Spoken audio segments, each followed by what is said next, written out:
Maia Acquaviva hasn't been here since her restaurant was forced to close in March due to the pandemic. For over 7 years, this has been like a second home to her. My grandmother used to call her home Oda Sakhli, Oda House, a wooden house in the mountains. People would come here in search of just that, the feel and taste of home. Oda House was the first restaurant in Manhattan to introduce New Yorkers to Georgian cuisine. No one believed a Georgian restaurant would be a success. People don't know where Georgia is, and you think your hachapuri, chakapuli, and hinkali will sell? The restaurant had survived many challenges, but the pandemic proved to be too tough to handle. Though the landlord gave Acquaviva a rent discount, working only for takeout wasn't enough. Oda House had to close, like many other restaurants in the area. On this block alone, there are 8 vacant spaces. Who would want to go into restaurant business these days? Oda House is not alone. About 3,000 small family-owned businesses reportedly have been forced to close since March, when New York City shut down because of the pandemic.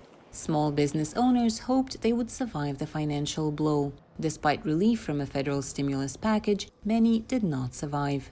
According to New York labor figures, small businesses employ more than 3 million people, about half of the city's workforce.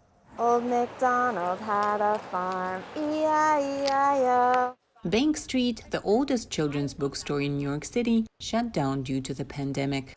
We've always been the place where kids could come after school and sit and do their homework, where toddlers could come on a Saturday morning and sit all together on the floor mats and listen to a story, where classes could come in and with their teachers and learn about what a bookstore is and why books are important. For several generations of New Yorkers, this was a favorite go-to bookstore. All these years, the business has been managed by women. Store managers say employees could no longer engage young readers to sell children's books. Now we're finding that customers who are ordering books from us to be shipped are saying, we don't live in the city, we left in the beginning of this and we're not coming back.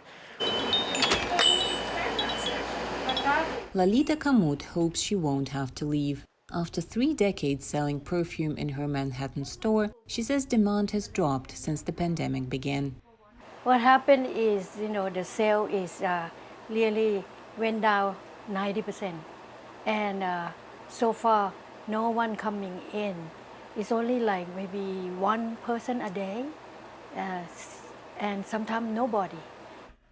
Kumut says without help from the city, her store probably won't make it. Meanwhile, she's hoping a safe and reliable vaccine will come in time to save New Yorkers and businesses like hers. Fanina Vishneva in New York, Anna Rice, VOA News.